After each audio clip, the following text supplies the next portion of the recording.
Pese a los argumentos apologéticos convincentes, creer en el Señor Jesucristo como Dios y hombre, digno de la misma adoración debida a Dios Padre Omnipotente, sigue siendo un salto de fe.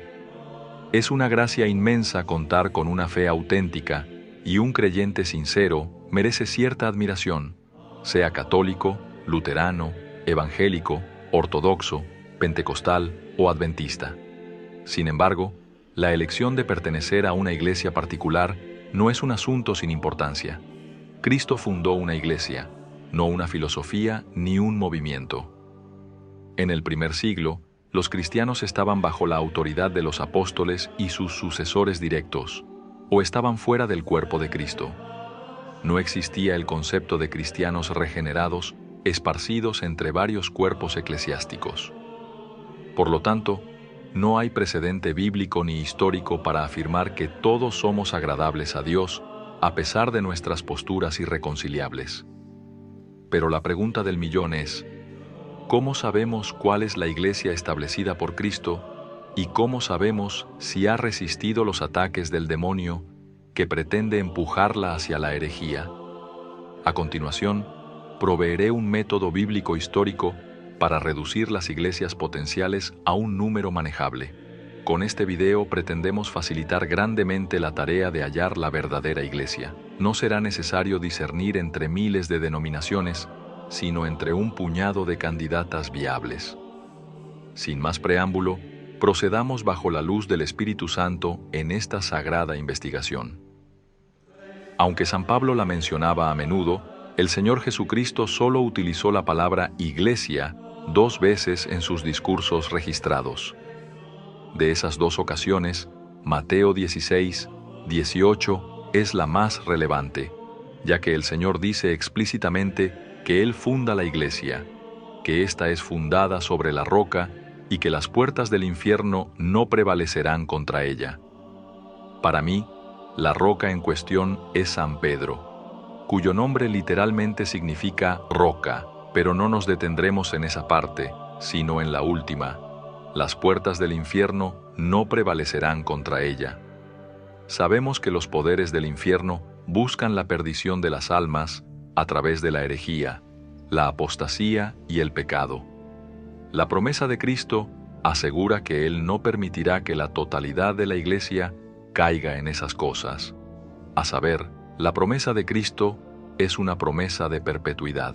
Por más grave que parezca la condición de la iglesia de Cristo, ésta no desaparecerá, pues, en ese caso, el infierno habría vencido y el Señor se habría hecho mentiroso.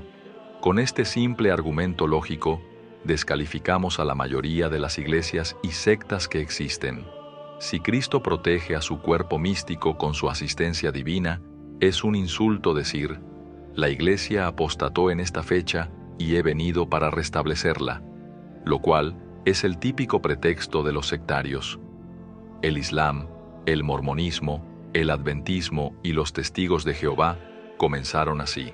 Sus líderes aseveraron que Cristo declaró la verdad, pero que pronto se corrompió el mensaje, durando como máximo hasta finales del primer siglo, antes de quedar gravemente contaminado de error. Para ellos, las puertas del infierno sí prevalecieron.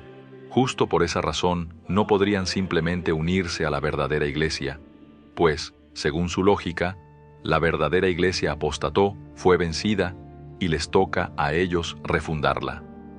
Espero que quede claro el problema aquí.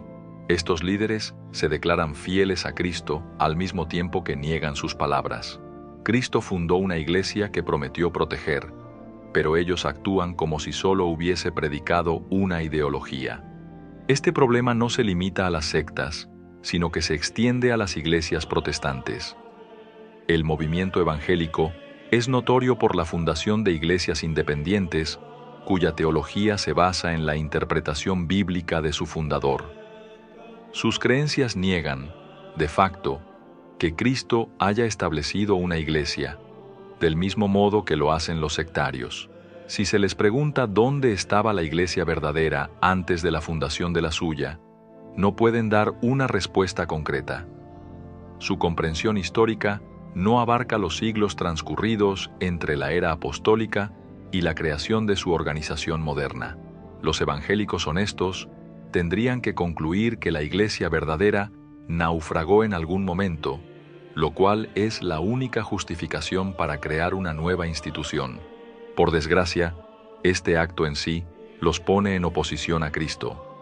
Entonces, según nuestro criterio basado en la promesa del Señor, hemos retirado nuestra confianza de las sectas restauracionistas y de las iglesias evangélicas debido a su origen humano. Las opciones restantes son las iglesias con pedigrí histórico, principalmente la Iglesia Católica, la Iglesia Ortodoxa Calcedonia, la Iglesia Ortodoxa Miafisita y la Iglesia Anglicana. Estas iglesias afirman ser la continuación de la Iglesia verdadera, pudiendo rastrear la sucesión de sus obispos desde la antigüedad. Cada una cree en la asistencia del Espíritu Santo, quien ha protegido y guiado a la Iglesia a lo largo de los siglos. En este aspecto, ninguna contradice lo que dijo Jesucristo, sino que están en armonía con su promesa. La pregunta entonces se vuelve: ¿quién es el remanente fiel? La Iglesia se dividió en el siglo V con el Concilio de Calcedonia. En el siglo XI ocurrió el Gran Cisma, y los anglicanos rompieron con Roma en el siglo XVI. Similar a la elección de Isaac sobre Ismael y de Jacob sobre Esaú, Dios ha pastoreado a un rebaño con su favor, mientras que el otro solo goza de la gracia general de su misericordia. Para complacer al Señor y estar plenamente bajo su protección, es imperativo discernir entre estos grupos y unirnos al que ha sido elegido. Desde aquí, el proceso es mucho más subjetivo desde mi perspectiva. Ciertamente, la oveja negra es la Iglesia anglicana, cuya comunión está dividida doctrinalmente, con algunos miembros a un paso de ser católicos romanos y otros que contradicen las doctrinas y prácticas universales de la Iglesia histórica. Además, la Iglesia Católica reconoce que las iglesias ortodoxas administran sacramentos válidos, pero ha juzgado que la Iglesia anglicana carece de ellos. En fin, me encantaría que todos se hicieran católicos, pero este video pretende ser una ayuda imparcial que subraya un criterio a menudo pasado por alto en el discurso cristiano moderno. Todos debaten los méritos de sus doctrinas para ver quién es el más fiel a Cristo, olvidando por completo que el Señor nos dejó una iglesia protegida según su voluntad. La Biblia es su libro litúrgico inspirado. Nunca tuvo el propósito de crear una iglesia paralela a aquella que redactó y preservó la Biblia. Espero que este video haya sido edificante. Déjenmelo saber en los comentarios. Dios nos cuide, nos perdone y nos bendiga.